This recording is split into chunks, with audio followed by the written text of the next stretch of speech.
Salut tout le monde, c'est Maxel FCB. Le débrief de Newcastle contre FC Barcelone, c'est maintenant. Ok les mecs, on se retrouve pour débriefer Newcastle FC Barcelone. 1-1, j'allais dire victoire 1-1, je suis un malade. Mais les gars, les humains m'ont fait vibrer. Pourquoi le Barça doit toujours à la fin rajouter sa pierre à l'édifice, doit ajouter son grain de sel toujours à la fin? Là, vous savez déjà, c'est la tenue de l'entraînement. Il y a même la petite Charlotte, là, un petit cache-cou sur la tête. Ça veut dire que c'est 30 minutes, regardez. C'est à partir de la 62e que je guette. Donc, vous savez déjà. Mais moi, j'arrive déjà dans un match agencé. Et Newcastle était en train de nous pressuriser bizarre. Bon, on a nos contres. C'est un peu box-to-box. Chacun fait ses actions. Et voilà. Mais voilà, tout simplement, on va reparler des compositions. On va reparler un peu des compositions. Mais du coup, ouais, la première mi-temps, j'ai pas vu du tout. Donc, je pourrais pas en dire beaucoup sur ça. La composition chez nous, Eric Garcia, du coup, ouais, je sais pas pourquoi je dis Eric Garcia. John Garcia au goal, comme d'habitude. Le bon type. Araujo à droite, Koubarsi, Gérard Martin, Cancelo à gauche. J'aurais plutôt vu Cancelo à droite, Araujo dans l'axe et Gérard Martin à gauche. Je pense que comme ça aurait mieux donné. Mais de toute façon, c'était bizarre parce qu'Araujo, des fois, je le voyais neuf. Donc, je me suis dit, bon, c'est passé des choses assez spéciales. Pedri, mon gars, Bernal. Bernal, j'ai le seum encore qui tombe. Eh, ça m'énerve! Il y aura combien de blessés? Non, la saison, là, elle est en train de buter les gens. Et c'est une Coupe du Monde qui arrive juste après. Pedri, Bernal, Lamine, Fermin, Rafi. Déjà, ça sent l'attaque 3 étoiles, ça, pas mal. Et Robert, qui donne ce qu'il peut devant. Et voilà, Robert, c'est Robert. Comme a dit Pedri, je sais pas si le tweet est vrai, mais voilà, il faut quand même qu'on lui fasse vibrer. Il mérite vraiment de gagner une LDC avec nous. Donc, il faut qu'on lui fasse vibrer sa LDC avant qu'il parte. Ça sera pas simple. Ça sera pas simple du tout. Mais il faut qu'on lui fasse vibrer une LDC avant qu'il parte. Le bon vieux Robert. Parce que voilà, il en a beaucoup fait. Il quitte Prime Bayern. Il vient dans un sale Barça. Et voilà, il est là toujours. Et c'est dommage, tu vois, que tu lui retires un peu, 2 ans, 3 ans, qu'il les fasse un peu ici, un peu plus. Qu'il joue un peu plus sous Hansi Flick avec ces jeunes petits qu'il aurait élevés, tu vois, et qu'il aurait élevés. Il les a déjà même élevés, mais voilà, ça aurait été, et là c'est dommage, au moment où ils commencent à tous à émerger, le grand-père part. Mais c'est le cycle de la vie, tu vois, le pater part, et il laisse la place au petit, tu vois. Normalement, Alvarez, c'est bouclé, parce que voilà, Ferran Torres, vous savez déjà ce qu'on en pense ici. Mais voilà. En tout cas, c'est ça pour la formation. Le 4-2-3 est posé. Il n'y a pas Bernal, il n'y a pas Baldé, il n'y a pas Koundé. Donc voilà. Faudra voir la faute, la blessure de Bernal, c'est combien de temps? Parce que là, ça commence à faire beaucoup. Mais au moins, on pourra peut-être retrouver un Pedri Casado. La saison dernière, c'était Pedri Casado, les gars. Ça nous a fait vibrer pas mal. Donc, il faut se souvenir de ça. Je ne sais pas pourquoi Hansi Flick, on dirait, n'a plus tant confiance que ça en Casado. C'est limite comme si Casado était un peu poussé vers la porte de sortie parce que quand Gavi va revenir, là, il faudra commencer à faire des vrais choix. Tu as Pedri De Jong, Fermin, Dani Olmo, Casado, Gavi, Bernal, 7. 6, tu peux faire une rotation. 7, c'est beaucoup. Bon, après, là, tu me diras, il y a pas mal de blessés. C'est vrai, mais en temps normal, 7, c'est beaucoup. Ça veut dire qu'il y en a un qui joue quasiment jamais. Et le mec qui joue quasiment jamais, c'est Casado. Parce que Casado, il a moins de temps de jeu que Bernal. Maintenant, Bernal, il retourne blessé. J'espère que c'est juste musculaire. C'est du 2 spi. Il reviendra vite. Mais en tout cas, ici, voilà pour la composition. La composition, c'est ça. Bon, première mi-temps, ça a l'air d'avoir joué un peu, chacun a eu ses temps forts, mais personne n'a marqué. Moi, j'arrive à la 62e minute de jeu. Newcastle est en train de nous pressuriser. C'est eux qui ont plus le ballon. C'est eux qui sortent de la PL. Donc, c'est eux qui sont frais. Ils sont en pétard un peu et ils sont en train de nous pressuriser. Et je suis en train de me dire, voilà, bon, Newcastle, en fait, je les voyais peut-être un peu trop forts. Je vous dis la vérité, je les voyais peut-être un peu trop forts. Après, ils se sont fait casser la gueule contre Chelsea, là, en FA Cup. Face à City, excusez-moi. Peut-être que je les voyais un peu trop forts. Parce que je me suis dit, non, le pressing qu'ils vont nous mettre, on n'a pas su résister à celui de Bilbao. C'était compliqué. Newcastle, ils vont être un peu plus sérieux. Donc, ça veut dire que Newcastle a plus tiré que Bilbao, ça c'est sûr. Mais derrière, ils n'étaient pas trop concrets. Et leur pressing, on arrive à jouer au foot. Donc, on a réussi à passer outre globalement. On avait quand même un peu de place.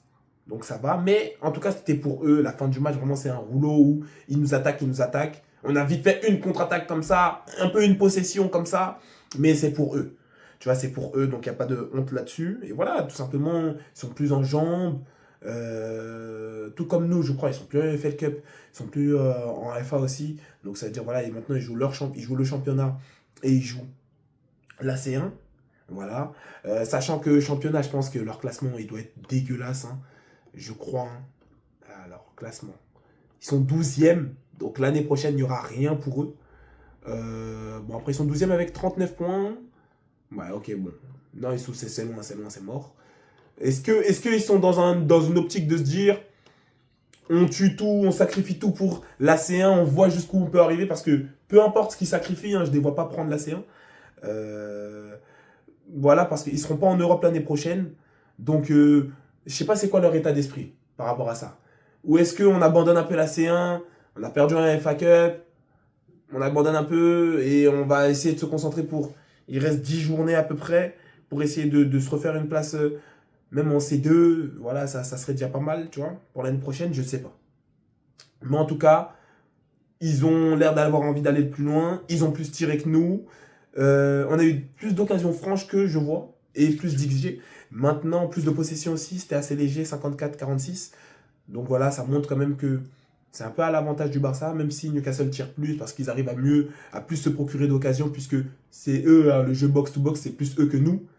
Là où nous, vraiment, on était coupés en deux, il y a eux qui sont restés, les défenseurs qui sont restés, et 4 attaquants qui sont restés là-bas. Eux, ils arrivaient globalement à faire le rideau, même si, voilà, bon, il y a quand même eu quelques mecs qui restent. Globalement, ils se sont replacés. Si vous voyez bien à la fin, avant même qu'ils marquent le but, quand nous on fait nos offensives et qu'on parvient pas directement à rentrer dedans, eux, le bloc est déjà replié. Et franchement, c'est beau à voir, hein. C'est quand même harmonieux le foot, c'est quand même joli. Et voilà. Là où nous, il reste encore quelques petits espaces parce que ligne haute, donc en fait, on va pas se replier. Et ils ont fait un truc intelligent, si vous remarquez bien, c'est qu'après leur but, et même je pense que ça a dû être là en général le match, mais je ne l'ai pas bien vu. Après, même, mais en mode, ils savent qu'on joue ligne haute. Donc dès qu'ils sentent qu'ils se rapprochent du défenseur, je sais pas, il y a eu un sifflet dans leur tête, il y a un sifflet dans leur tête qui leur fait déclencher un truc comme le programme RH dans Inazuma Eleven, ils reculent directement. Voilà, on ne sera pas hors jeu. Et si on part lancer, on pense être plus rapide que vous. On met un pied, on tacle, on est plus musclé, on vous pousse un peu. Donc ça veut dire que eux, ils veulent rien savoir. Ils savent que ça joue aligné. Ils savent que le Barça, ils aiment bien jouer aligné avec toi. Et hop, voilà, t'as fait cette dépasse hors jeu. Donc ils ont dit, dès qu'on se rapproche un peu trop d'eux, on met deux pas derrière. C'est que au moment où vraiment le mec il va nous lancer, que nous aussi on va aller. Et donc vraiment, c'est des choses simples, mais je comprends pas pourquoi personne n'arrive à le faire contre le Barça. Pourquoi personne n'arrive à le faire contre le Barça? De se dire, voilà, c'est vraiment au moment où le mec va mettre, parce que bon, ça fout la rage, c'est un automatisme, il faut vraiment s'entraîner pour ça. Tu l'as pas automatiquement, et donc c'est quelque chose qui demande beaucoup d'énergie, parce que c'est, voilà, au niveau mental et tout, cognitif, mais de se dire à chaque fois, ah, dès que j'approche, tac, je dois reculer, dès que j'approche, tac, je dois reculer, peu importe la phase, à chaque fois qu'on est en offensive. Et donc ça veut dire, après, voilà, je pars lancer et je peux faire mon action. Mais en tout cas, ils ont fait ça, ils m'ont surpris parce que j'ai vu personne d'autre faire ça depuis qu'on utilise ce système de jeu-là. Donc ça m'a surpris et j'ai dit, franchement, félicitations. Maintenant, ils vont avoir leur occasion. Ils vont marquer un but. Dommage, Joan Garcia l'avait sur lui, mais voilà, c'est pas une tarentule. Il ne peut pas se démembrer pour venir. Sa tête, elle se plaque. Mais il l'avait encore arrêté. Tu vois, donc très impressionnant ce mec-là. Il méritait de faire son clean sheet globalement. Mais le problème du Barça, c'est que si derrière il ne prend pas ce but, nous derrière on ne court pas pour aller marquer. Donc c'est toujours dommage. Le Barça n'a pas appris de ses erreurs de l'année dernière. C'est si vous ne marquez pas un but, nous ça va. On va pas chercher à tout parce que je vous jure qu'il y a deux visages. Je connais très bien cette équipe, mais il y a deux visages. C'est ah, là on est dans la merde, donc il faut qu'on joue. Et voilà, c'est bon, il y a 0-0. On est dans les clous, voilà, c'était l'objectif 0-0. On va tout donner au Spotify au retour, mais 0-0 c'est bon. Je connais très bien l'équipe. Donc là, il y avait 0-0, c'était bon pour eux, ça suffisait. Il y a eu un but, ils ont dit ah, c'est bizarre, on veut pas partir mener. Ils ont tout donné jusqu'à la dernière minute. Le poteau, il est, on va dire, entre guillemets, je crois que c'est le même mec. Est-ce que c'est lui qui prend carton jaune sur Lamine Yamal? Non, c'est ok, c'est un autre mec. Mais voilà, Lamine, il est en train de partir, tac, jaune. Mais voilà, c'est Daniel Mo qui a très bien joué. Et c'est le gars qui, en soi, aurait dû enlever son pied parce que marquer dans la position de Daniel Mo, c'est pas impossible, attention. Mais c'est très dur, je pense. Mais il a été bête de le toucher quand même. Parce qu'en fait, quand tu vois les trucs, je sais pas s'il a fait exprès ou pas, mais pour moi, tu peux enlever ton pied à tout prix. parce que tu sais que c'est penalty. Et globalement, voilà, Daniel Molu, Zouzou, ah, le meilleur joueur du monde, les gars, il est de retour. Hein? Quand vous avez crié sur lui, là, respectez mon gars Daniel Olmo. Il arrive, Zouzou, penalty. Ah là là! Et tu sais, j'avais peur parce que je me suis dit, est-ce qu'il a fait ça en dehors de la surface? S'il faisait ça en dehors de la surface, on prenait un coup franc, Chiaps, on marquait. Penalty, moi je me suis dit, c'est mon gars Rafi, l'homme du Barça qui va tirer, je vais Lamine prendre. Lamine prend les responsabilités. Moi, je vais pas juste qu'on.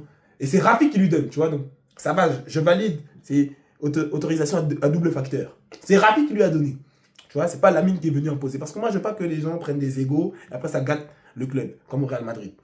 Voilà, c'est Rafi qui lui donne, donc c'est bon. Si le patron a validé, moi-même, je me tais. C'est Rafinha qui est sur mon fond d'écran. Mais normalement, c'est les trucs de Rafinha, il vient, tu sais, ses buts. Lamine aussi, il vient, il tire en détente. Franchement, voilà, petit but. 1-1. Et voilà, le Barça, c'est toujours, t'es obligé de vivre avec les émotions parce que c'est next toxique, c'est toujours à la fin, c'est vas-y, j'ai tout fait mal, mais ça, je le fais bien. Donc tu te dis pourquoi pas peut-être, allez, j'y recrois, mais non. Faut quitter. Mais ici, dans ce cas-là, moi, je reste. En tout cas, les gars, c'est tout pour ce débrief. C'est kiffé, comme d'habitude. N'hésitez pas, tu likes, tu partages, tu commentes, tu t'abonnes. Lien de mon TikTok en description, donnez la force aussi là-bas. Prenez soin de vous et des vôtres. Et à plus pour la prochaine vidéo.